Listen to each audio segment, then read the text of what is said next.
Good evening my dear students and friends. आज हम पढ़ेंगे थर्ड थॉट यानी पुनः विचार। तीसरा चैप्टर है रेनबो बुक से। देखिए, हम इसका एनालिसिस करेंगे इस चैप्टर का, आपको क्वेश्चन आंसर भी बताएंगे, इसमें मीनिंग भी हम ऐड करेंगे तो आपके लिए फ़ायदेमंद होगा। तो सबसे पहले अबाउट द लेसन के बारे में पढ़ेंगे। अबाउट द लेसन के सबसे बारे में कवि का परिचय। ईवी लुकास के बारे में। ईवी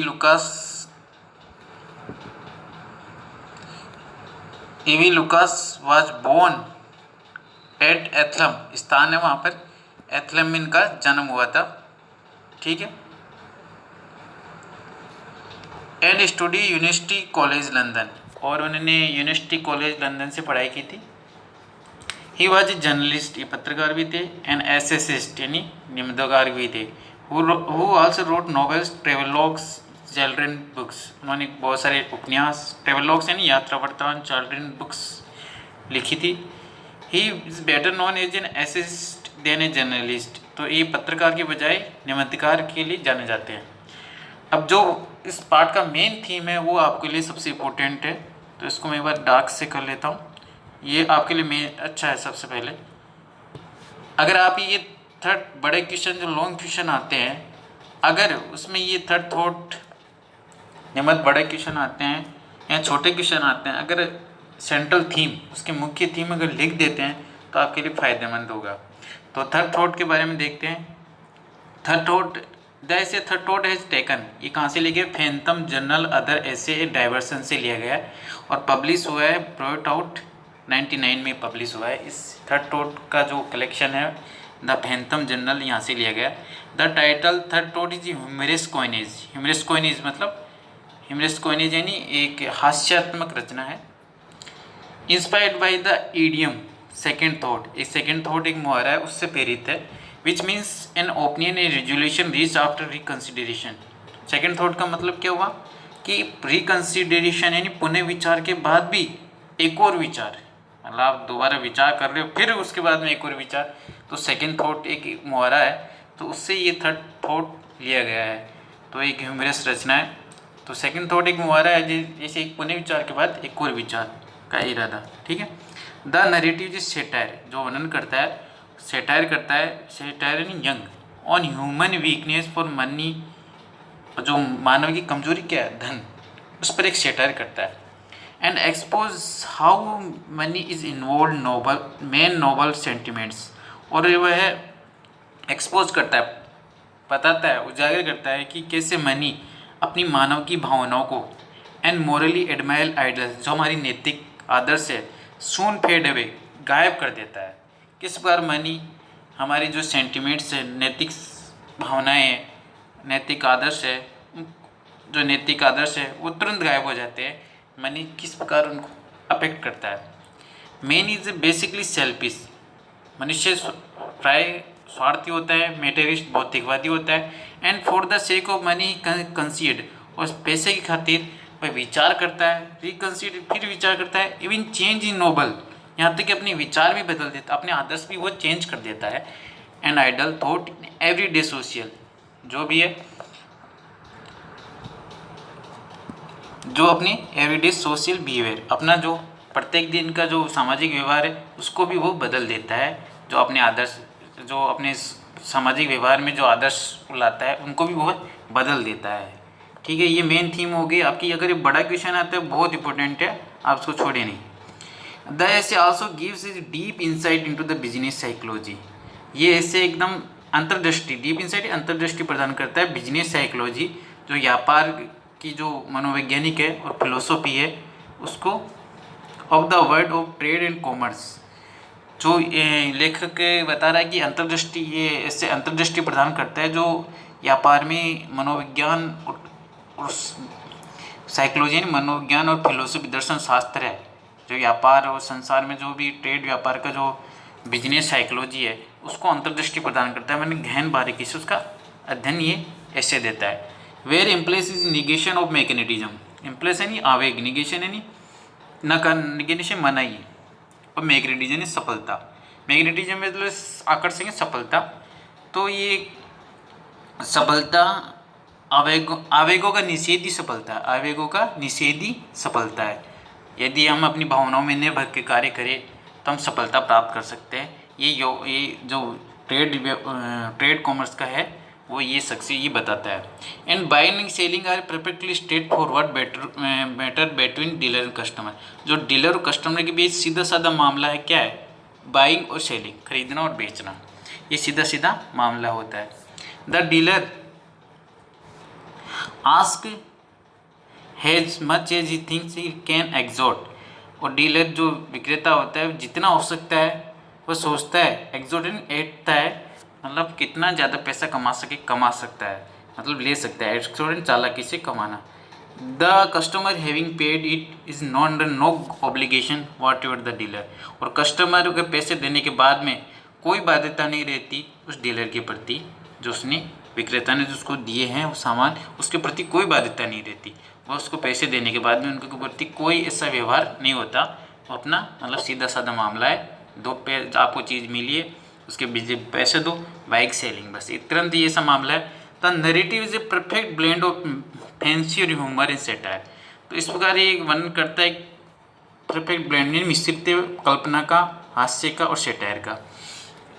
तो कोई भी व्यक्ति इसमें आपको स्टोरी के बारे में बताए किस प्रकार व्यक्ति भौतिकवादी स्वार्थी होता है, पैसे के लालच में अपने विचार को बदल देता है, यानी जो अच्छे कार्य करना चाहता है लेकिन अपने स्वार्थ और भौतिकवादी युग में वह भलाई नहीं कर पाता। कभी कभी वह विचार बदल देता है, वह नेगेटिव ज़्यादा सोचता है, पॉजिटिव कम सोचता है, वो नेगेटिव ज़्यादा सोचता है, पॉजिटिव कम सोचता है उस चीज़ के बारे में कि उसके साथ कहीं बुरा तो नहीं हो जाए, कहीं मैं गलत तो नहीं कर रहा। ये विचार उसके आने लगते हैं तो अपने विचार को बदल देता है और वो अच्छा कार्य नहीं कर पाता। इस स्टोरी के माध्यम से इसमें समझाया गया है, लेखक के माध्यम किस प्रकार वह स्टोरी में बदल देता है। हम आगे इसका अध्ययन करेंगे। अब देखते हैं इसकी ग्लोसरी क्या है, जो शब्दकोश है। सबसे पहले स्ट्राइकिंग, स्ट्राइकिंग होता है प्रभावशाली, किसी को अट्रैक्ट करता है। डेस्टिनेट यानी ध्यान, डेस्टिनाइड, फेटेड, लकी है ना, प्री ऑर्डिनेट है मतलब पहले से जिसका भाग्य लिखा हुआ है, डेस्टिनाइड, ठीक है, भाग्य दिया हुआ है यहाँ, ठीक है। इनवेलेबल यानी इच्छालु, जेलिस मतलब इच्छालु होता है इनमें। ड्रिफ्टिंग यानी जो वॉकिंग कोजली, जिसका कोई लक्ष्य नहीं है, वो ऐसे ऐसे घूमते रहता है घुमक्कड़। क्यूरियोसिटी शॉप्स, क्यूरियोसिटी शॉप्स मतलब जहाँ पर दुर्लभ वस्तुएं, जो अच्छी इंटरेस्टिंग आर्टिकल्स वस्तुएं बेची जाती है, ऐसी शॉप। कैथेड्रल यानी चर्चघर, गिरजाघर भी बोल सकते हैं, ठीक है। कैम अपॉन यानी अचानक दिखाई दी, अनएक्सपेक्टेड हैपन, कोई अचानक गठित हुआ उसके लिए। फिर स्कॉर्नफुल यानी ट्रीटिंग विद डिस्डेन यानी तिरस्कार करना, किसी के प्रति बुरा व्यवहार करना। पोर्टफोलियो मतलब पोर्टफोलियो यानी जल्द एक फाइल होती है जिसमें चित्रों को रखा जाता है, एक folder of keeping drawing documents, ठीक है। फिर रहते हैं टर्नर, टर्नर लेखक है, महान लेखक इंग्लिश के, जो लैंडस्केप, जो भूदृश्य का चित्र बनाते हैं, ठीक है। पॉन्डेड यानी विचार करना, कंसीडर, कंटेम्पलेट। इनक्रेडिबल यानी अविश्वसनीय, जिस पर विश्वास नहीं किया जा सकता, मतलब अतुलनीय, अमेजिंग। कलेक्टर यानी संग्रहकर्ता, जो संग्रह करता है जो रेयर ऑब्जेक्ट्स है, जो दुर्लभ चीज़ें उनको। एस्टोनिशिंग यानी आश्चर्यचकित, अमेजिंग, सरप्राइज। इलेटेड यानी प्रसन्न करना, डिलाइटेड, प्राउड। पोटेंशियली संभावना, पॉसिबिलिटी। प्रोसेस यानी लाभ, प्रॉफिट। मिटिगेशन यानी कम करना, अपना स्ट्रेस कम करना, रिलीजिंग द स्ट्रेस। चैफरिंग यानी बार्गेन, सौदेबाजी, ठीक है। फिर है क्यूकोट्री, क्यूकोट्री मतलब उदारता, आदर्शवाद। इनएप्टीट्यूड यानी अयोग्यता, अयोग्यता मतलब इलॉजिकल एक्ट, बिना तर्क के कार्य करना। इम्बिटर्ड यानी कटु, जो कड़वा हो अपनी भावनाओं में। फाइनेंसी कप यानी बड़ा लाभ, big profit. Fly in the face of यानी ईडियम में मोहर है, टू इंसल्ट, टू इमुलेट, किसको अपमानित करना। मैग्नेट यानी सक्सेसफुल पर्सन, मैग्नेट। इम्पल्सिव यानी आवेग, emotional, sentimental. Fine art speculator यानी ललित कला पार्टी, जो जिसका नॉलेज रखता हो आर्ट्स का एंड गुड और बैड का, और एप्रोप्रिएट आर्ट तो अच्छे बुरे कला का ध्यान रखता हो, मतलब ललित कला पार की हो। फिर डोसियर, डोसियर यानी उपहार, प्रेजेंट, जो अच्छे काम के लिए दिए जाते हैं।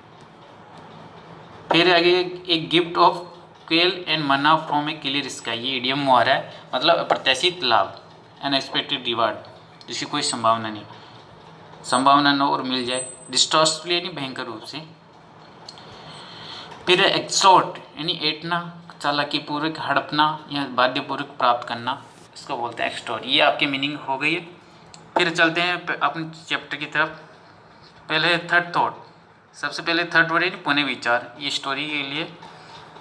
तो सबसे पहले आपके प्रश्न भी साथ में आपको कराएंगे। तो the story was told to, the story was told to my friend, ये स्टोरी किसके द्वारा बताएगी? मेरे फ्रेंड के द्वारा हो गई। तो ये लेखक के पहले मैं परिचय करा देता हूँ। ये स्टोरी थर्ड थॉट क्या है? इसमें एक लेखक जो, जैसे इसने बताया कि फ्रेंड ने बताया है एवी लुकास को, तो उन्होंने बताया किस प्रकार एक नरेटर है, उन्होंने करता किस प्रकार वो एक सी पेंटिंग खरीदता है जो सस्ते दामों पर, उसे लगता है कि ये उसकी महान पेंटिंग हो सकती है, लेकिन वह उसको बेचता है तो उसको बिग प्रॉफिट होता है, अच्छा लाभ होता है।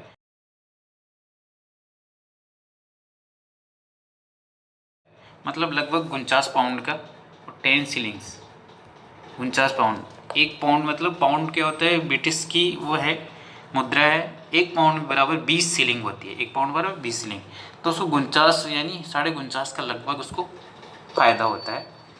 अब क्या करता है, वो सोचता है कि मैं अपने जो उसने बेची सस्ते दाम उसको अपना शेयर करूं, लेकिन उसके दोबारा उसके विचार आते हैं मैं क्यों बेचूं, क्योंकि डीलर और कस्टमर का तो सीधा सीधा ही व्यापार है। तो उसने, और मुझे इतना लाभ हुआ है, तो मैं, और उसकी मूर्खता है, उसने पहचाना नहीं पेंटिंग को, तो उसको फिर वो सोचता है कि आधा क्यों, उसको कम से कम 10 पाउंड ठीक है, बेटर है।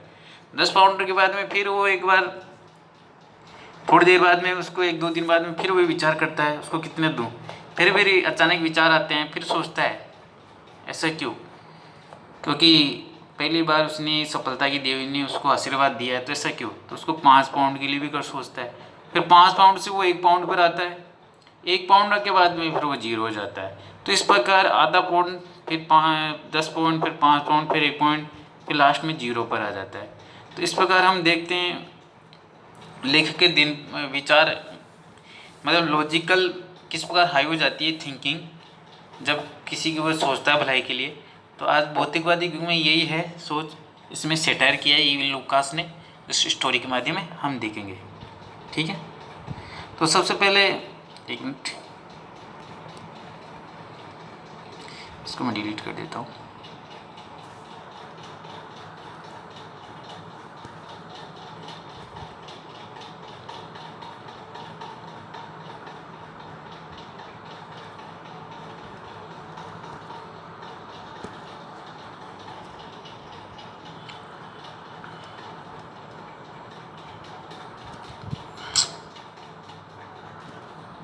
ठीक है, ये डिलीट नहीं हो रहा, आप इसको उठा के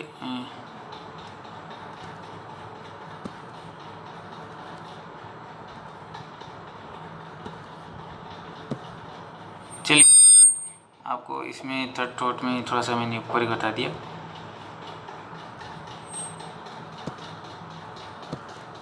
एक minute,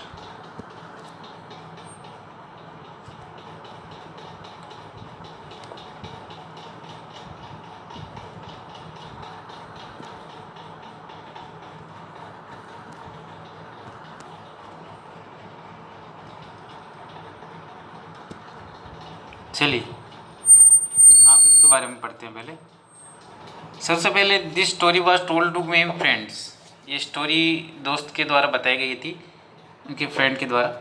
the story was told to my friend. अब सबसे पहला पर्सन आपके who tells the story to the author, लेखक को कहानी कौन बताता है, तो उसका एक फ्रेंड बताता है। सबसे पहला पर्सन आपके ये क्लियर हो गया, मैंने यहाँ पर मेंशन किया है, पहला पर्सन आपका क्लियर हो गया। ठीक है, it is by destiny to buy in the dearest market and to sell if, जी ये लेखक का भाग्य है कि वो महंगी चीज़ें खरीदता है और उनको बेच देता है कब, if I succeed in selling at the in the cheapest, उनको सस्ती चीज़ों में बेच देता है। क्यों, आई यूजुअली इंडीड, उसका मतलब ये रोज़ उसके प्राय ऐसा होता है, विश्वास होता है। Having tied off a picture of decorative article, जब इस कोई भी जो डेकोरेटिव आर्टिकल्स है उससे जब वो उब जाता है तो उसको सस्ती चीज़ में वो बेच देता है। I way positively to give it away, उसमें सकारात्मक रूप से किसी को दे देता हूँ। Almost to make it acceptance by another a personal favour to me, और कोई जिसको लेता है वो मेरे पर ऐसा लग रहा है कि वो मेरे पर एहसान करता है। भाई इतनी महंगी चीज़ को सस्ती चीज़ों में बेचने के बाद भी ऐसा लगता है लेखक को अगले वाला मुझे कस्टमर में एहसान कर रहा है, मेहरबान हो रहा है। But the other day was marked by exception to this rule so striking. एक दिन क्या हुआ, अचानक एक अपवाद हो गया, स्ट्राइकिंग यानी प्रभावशाली रूप से उसका नियम बदल गए। I have been wondering if perhaps the luck has no change, मैं आश्चर्य ऐसा विचार सोच ही रहा था कि एकदम भाग्य कैसे बदल गया।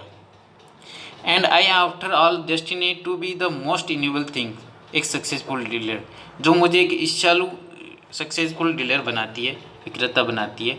इस तरह उसका भाग्य एकदम से बदल गया। और कैसे बदलता है, इसमें दूसरा पर्सन है आपके, when does the narrator give is artistic articles, वर्णनकर्ता अपनी कलात्मक वस्तुएं कब भेज देता है, जब उससे टायर्ड ऑफ पिक्चर, वो जब उससे थक जाता है, tired of picture decorative articles, जब वह उसको दे देता है, वह पॉजिटिवली गिव टू। तो आपका दूसरा क्वेश्चन यहाँ पर मिल गया है, जब वह इसे लेकर थक जाता है तब वह उनको दूसरे को दे देता है। ठीक है, फिर अगला,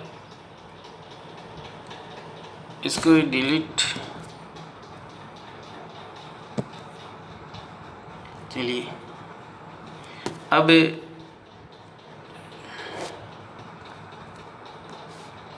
शायद मेरे पर, चलिए कोई बात नहीं, डिलीट नहीं हो रहा इसका,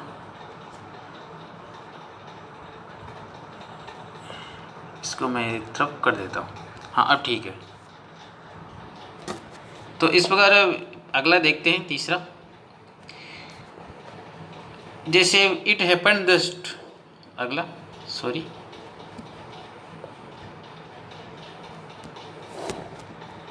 क्या हो गया,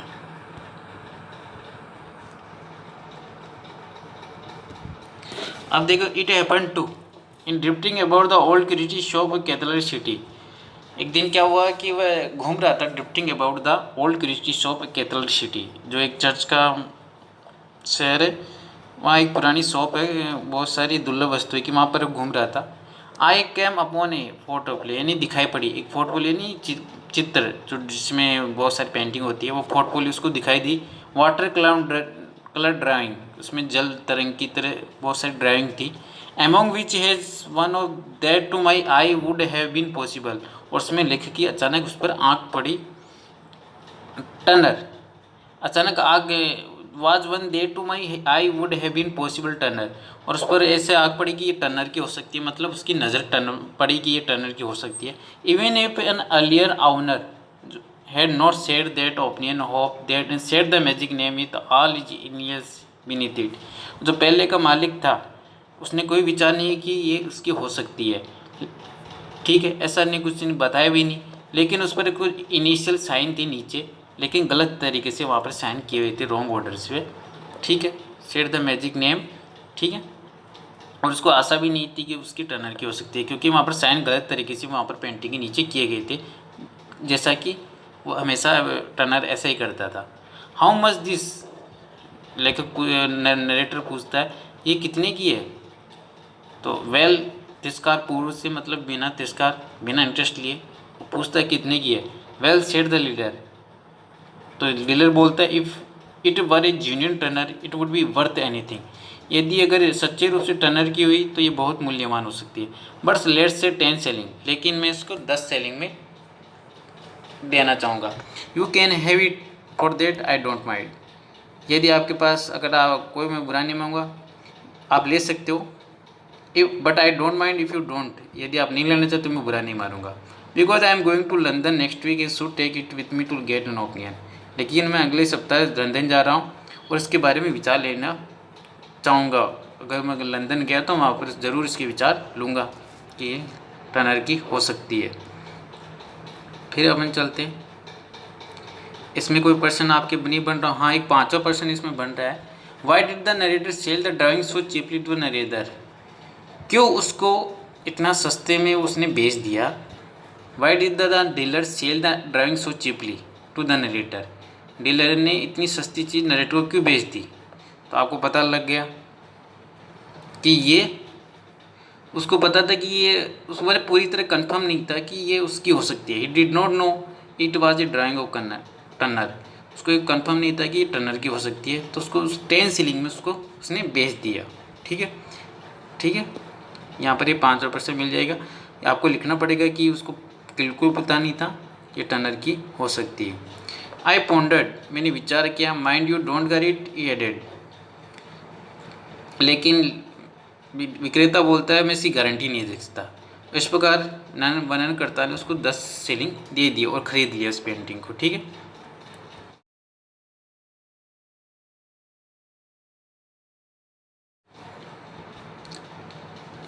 अब भाई what incredible means, I found a purchaser for drawing at 50 pounds, there is no need to tell. इस प्रकार ये ऐसे एकदम साधन हो गया, मुझे एक खरीदार मिला, अविश्वसनीय रूप से एक साधन मतलब एक खरीदार मिला जिसने उस पेंटिंग को 50 पाउंड्स में खरीद लिया। ठीक है, there is no to tell for the point of this narrative decided not in bargaining with collectors not in bargaining with my soul. इस प्रकार लेखक को बताने की आवश्यकता नहीं है कि किस प्रकार नैरेटिव की जो बार्गेनिंग थी वो संग्रहकर्ता जो संग्रहकर्ता करता थी, बट इन बार्गेनिंग संग्रहकर्ता से जो बार्गेनिंग करता है वो रियल में बार्गेनिंग नहीं उससे नहीं करता, वो अपनी आत्मा से करता है। बट इन बार्गेनिंग विथ माई आउन सोल, क्योंकि उसने 10 सीलिंग में ली और $50 में बेच दी। हो सकता है तो उसको 20 सीलिंग में बेच दे, लेकिन उसने बार्गेनिंग क्या किया, अपनी आत्मा से बार्गेनिंग की। यहाँ पर उसको सेल्फिश मटेरियलिस्ट हो गया हो। तो आप ये पॉइंट लाइन लिख सकते हो बड़े क्वेश्चन में, जब आप the astonish fact remain that I achieved A profit of 49 points down. इस प्रकार लेखक को आश्चर्यचकित लाभ हुआ, लगभग अचीव्ड 40 प्रॉफिट ऑफ 49 पाउंड्स, लगभग 49.5 का लाभ उसको पाउंड का लाभ हुआ। वाज डूली रिलेटेड, वो बहुत प्रसन्न था। आई देन बिगेन टू थिंक, मैं अब इसके बारे में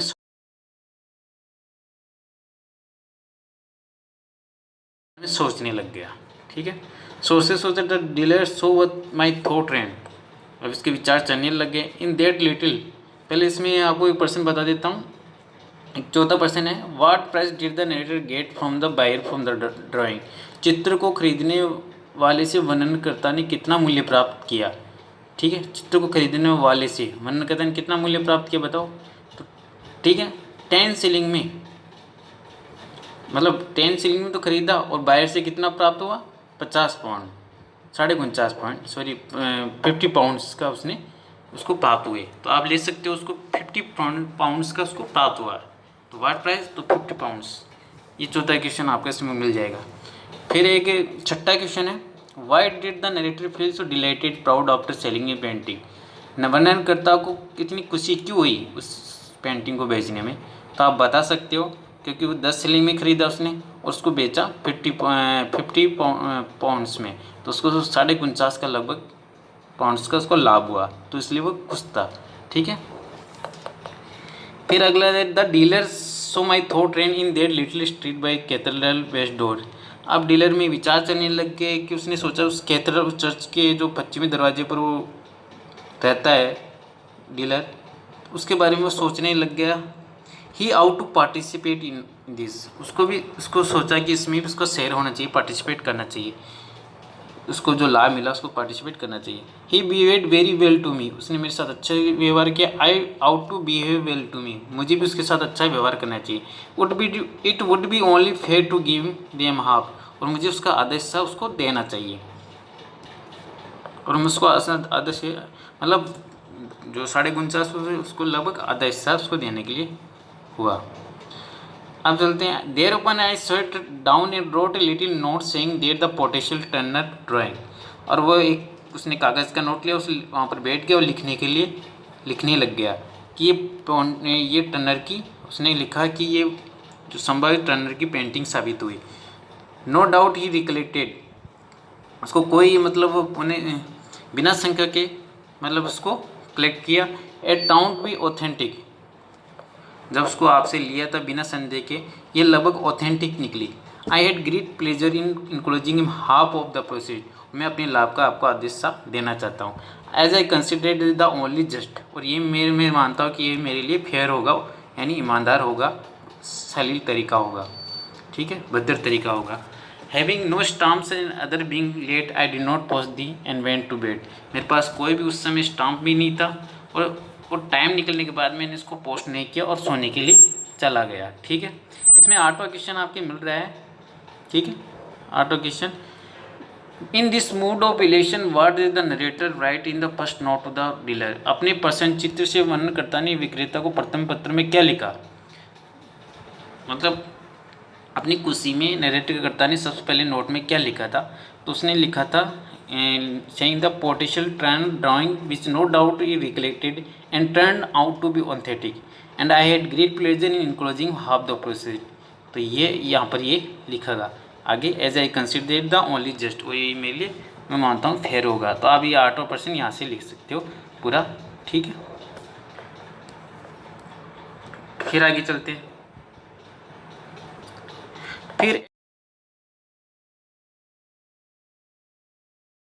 फिर एट अबाउट सुबह के 3:30 बजे का टाइम है। आई वोक अप वाइडली, मैं जल्दी उठा, अकॉर्डिंग टू कस्टम, जैसे आदत के अनुसार। बिगिन टू रिव्यू, उस पर विचार करने लग गया। माई लाइफ एरर, जो मेरी जो गलतियाँ थी उस पर विचार करने लग गया। Which are no longer no danger of your suffering from loneliness, और मेरे लिए कोई खतरा नहीं था, मैं अकेले में उसके बारे में उसके बारे में सोचता रहता था, उस खतरे, आने वाले खतरे के बारे में जो भी हो। Which is not danger in suffering for loneliness, और मेरे अकेलेपन में पीड़ित होने का मतलब अच्छा, मेरा अकेले में हमेशा दुखी रहता था, इसलिए मेरे कोई खतरा नहीं था, क्योंकि मैं अकेला उसके बारे में जो भी अपनी गलती है उस पर मैं सोचता रहता था, इसलिए मेरे लिए कोई खतरा नहीं था। From these I have reached by way of mitigation, इस प्रकार मुझे ये इस तरह मैं सोचता था, ये मेरे लिए स्ट्रेस से कम करने का तरीका था। By recent successful piece of chaffering, ठीक है, जो मैंने अभी उसने अपने स्ट्रेस को कम करने के लिए वह उस अपनी सौदेबाजी, चापरिंग है सौदेबाजी को, जो अभी हाल ही में सफलता मिली उसके बारे में सोचने लग गया। And put the letter to the dealer under both examination cross examination, और उसने एक लेटर लिया और डीलर के बारे में एग्जामिनेशन परीक्षण करने लग गया, क्रॉस एग्जामिनेशन पुनः परीक्षण करने लग गया। क्या करता है, वाइस, फिर वापस विचार उसमें चलते हैं। वाई गिव हिम हाफ, मैं उसको आदेश से क्यों दूँ, ये विचार फिर करने लग गया। वाई बी क्यूकोटिक मतलब क्यूकोटिक ये अव्यवहारिक है, impractical. There is no word for quixotry नहीं, उदारता, आदर्शवादा, इस संसार में आदर्शवादिता का कोई स्थान नहीं है। It was my I that detected probability of the drawing, ये मेरी आंखें थी जो पेंटिंग की संभावना का पता लग गया। नॉट हिज, नहीं उसने। ही हैड इंडीड फेल्ड, वह तो वास्तव में फेल हो गया था। Did not know is own business, उसको अपने बिजनेस का ज्ञान नहीं है। Buy put A premium on in aptitude, मैं उसकी अयोग्यता पर उसको बोनस क्यों दूँ। नो ए प्रेजेंट ऑफ से, नहीं कोई उपाय नहीं। नो ए प्रेजेंट ऑफ से 10 pounds at the most would more than adequately meet the case, लगभग 10 पाउंड का उपहार उसके लिए उपयुक्त होगा उसके के, तो उसने 10 पाउंड पर वो आ गया, आधे पाउंड से 10 पाउंड पर इस पर आ गया। इसमें एक क्वेश्चन आता है, नोवा क्वेश्चन है, ठीक है, नोवा क्वेश्चन है। इसमें देखिए ये क्वेश्चन है नोवा, which habit of the storyteller's lead to examining reexamining idea of sending a part of the profit to the dealer, कहानी कहने वाली कौन सी आदत ने उसने विक्रेता को मुनाफे का हिस्सा भेजने के विचार पर मनन करता है, पुनः मनन करता है, कौन सी आदत ने। तो आप बता सकते कौन सी आदत थी उसकी। वह अपनी उसकी आदत थी कि सुबह वो जल्दी उठता था, यहाँ पर आप ले सकते हो कौन सी आदत थी, मतलब 3:30 बजे उठता था और आदत के अनुसार वह अपनी गलतियों पर विचार करता था। तो यही आदत ने उसने क्या किया, उसने दोबारा उसके बारे में विचार कर लिया। तो आपका नोवा मिल गया। यहाँ पर से I walk up worldly according to custom, according to custom यहाँ से आपको लिखना पड़ेगा ऊपर वाले से, ठीक है। एक बार काम नहीं कर रहा, ठीक है। तो according to custom begin to review my life errors, वो अपनी गलतियों पर विचार करता था। तो यही विचार उसको मतलब उसने अपनी उस पर विचार दोबारा मनन करने लग गया, ठीक है। 9वां क्वेश्चन यहाँ से मिल जाएगा। फिर अगला चलते हैं। Sleep still representing to oblige me, अभी भी उसको नींद आने से मना कर रही थी यहाँ से, ठीक है। I took a book of short stories, मैंने एक छोटी बुक निकाली और पढ़ने लग गया। Then I close my eyes again, मैंने दोबारा बंद करने की कोशिश की। And again began to think, फिर मैं दोबारा उसके बारे में सोचने लगा।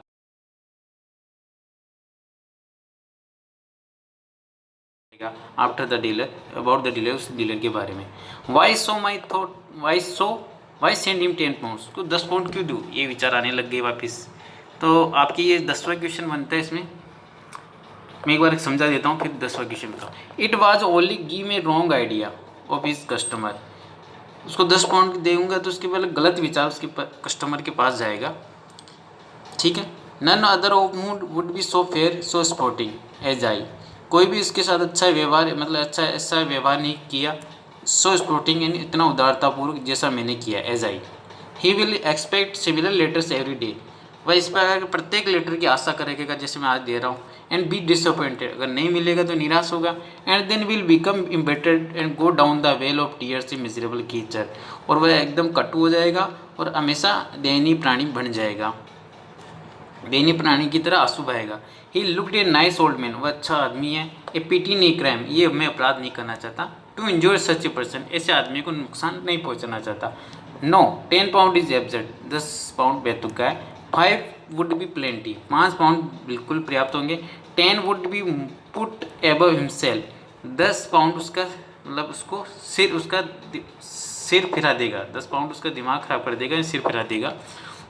तो इसमें ये कैसे, पहले हाफ पाउंड हुआ, फिर 10 पाउंड, 10 पाउंड से 5 पाउंड आ गए इस पैराग्राफ में। तो इसमें क्वेश्चन है 10वां, why did the narrator do when sleep did not come to him, वर्णनकर्ता ने क्या किया जब उसे नींद नहीं आई। तो क्या किया क्या किया उसने क्या किया, वह किताब 3:30 बजे उठा, तो उसने किताब ली, शॉर्ट स्टोरी जी, और उसको पढ़ने लग गया, ठीक है।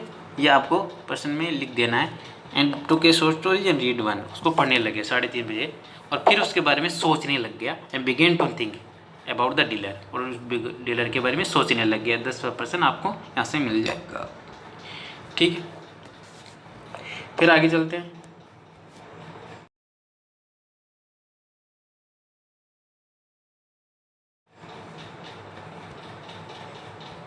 While I was dressing in the next morning, अगले दिन मैं सुबह कपड़े पहन रहा था। I thought about dealer again, मैं दोबारा उस डीलर के बारे में सोचा। Why should I directly I had for the first time in my life brought of a financial cup, फिर मैंने सोचा, मेरे विचार आने लगे, पहली बार ज़िंदगी में मुझे इतना फाइनेंशियल प्राप्त हुआ है, लाभ हुआ है। Spoil it by giving a larger part of the profit away, मैं दूसरों को देख के, बड़ा हिस्सा देख के इसको नष्ट क्यों करूं। Why is not that flying in the face of the goddess of business, यह क्या देवी की जो व्यापार की देवी का अपमान नहीं होगा। फ्लाइंग इन द पेस यानी अपमान करना। Whoever she may be, ऐसा कौन करेगा।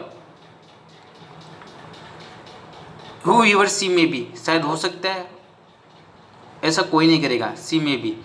Y is not asking her to describe me, क्या मैं उसे अपमानित करूं। ओनली डे, उस देवी को मैं अपमानित करूं ओनली डे, एक दिन के लिए। So after we at last got on terms, और मेरे अच्छे उसके बाद के अच्छे संबंध खराब करूं, ठीक है।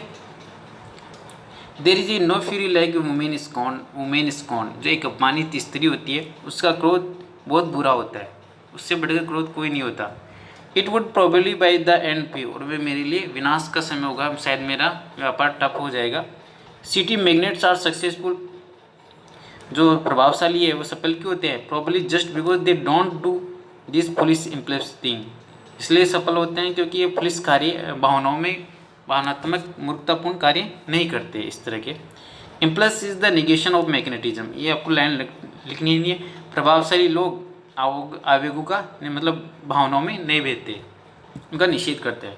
आई am to make any kind of figure in this role of fine art speculator, और मैंने जो एक ललित कला पार्किंग में मैं एक निपुण हूँ, ठीक है। I must control my feelings, और मुझे अपनी फीलिंग्स पे कंट्रोल करना चाहिए, क्योंकि मैं एक ललित कला पार्किंग में यदि मैं हूँ, पहचान बनाई है मैंने, यदि मैंने ललित कला पार्किंग में पहचान बनाई है तो मुझे अपनी भावनाओं पर कंट्रोल करना चाहिए। No 5 pound is absurd, 5 pound बेतुका है। A douceur of 1 pound will meet this the case, 1 pound douceur यानी उपहार, 1 पाउंड का उपहार उसके लिए पर्याप्त है। It will be the nothing to me, उसने मेरे से लिए कुछ नहीं किया। एंड एनी रेट, कुछ भी नहीं। नथिंग सीरियस, कोई भी सीरियस नहीं। But a gift of quail manna from a clear sky to the dealer, मतलब अप्रत्याशित लाभ, ये ईडियम है। उसको एक अप्रत्याशित लाभ प्राप्त होगा without harming doing any harm, बिना हानि के, ठीक है। उसको कोई चोट नहीं पहुँचेगी अगर मैं उसको एक पाउंड का उपहार दूंगा, तो उसको लिए कोई चोट नहीं होगी, उसको अप्रत्याशित लाभ होगा। ए पाउंड विल बी एम्पल, और 1 पाउंड बड़ा पर्याप्त होगा। एक्कम्पनीड बाई ब्रीफ नोट, उसने अपना ब्रीफ नोट के साथ उसको लगा दिया। The note was to effect that I had sold the drawing at the profit which enable me to make him present.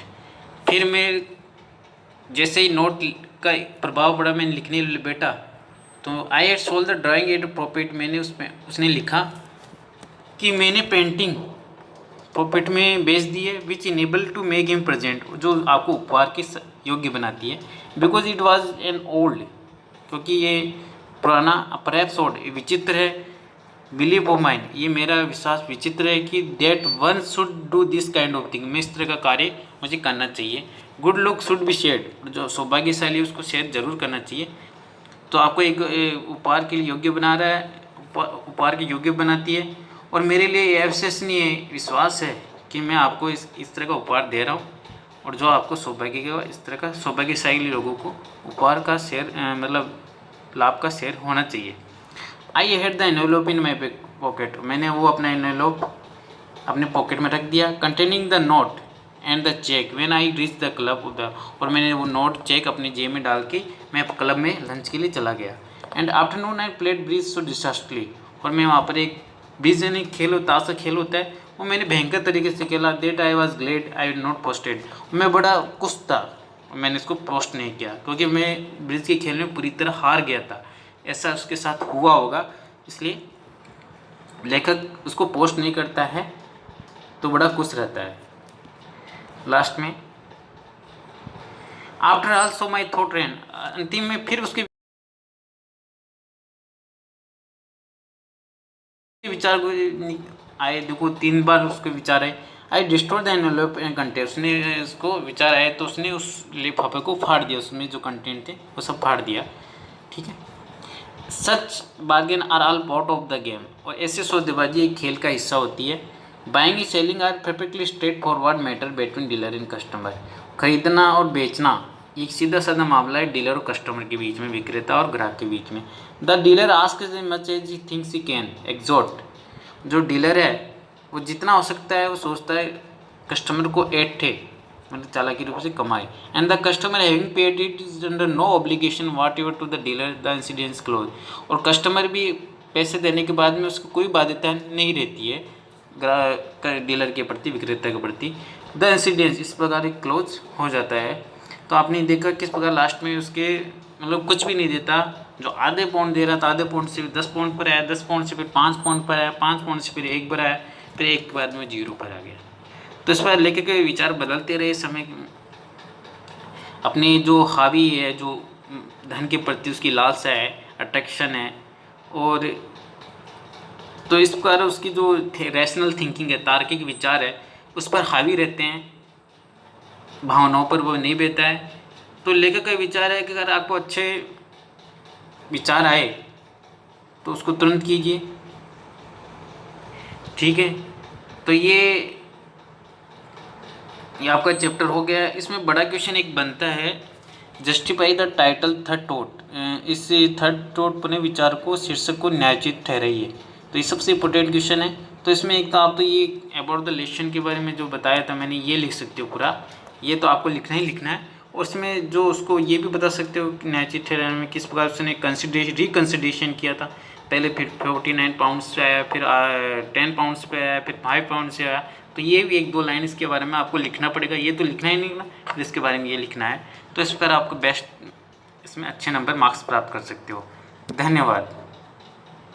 और कोई होगा तो मैं आपको ज़रूर बताऊँगा अगले वीडियो में।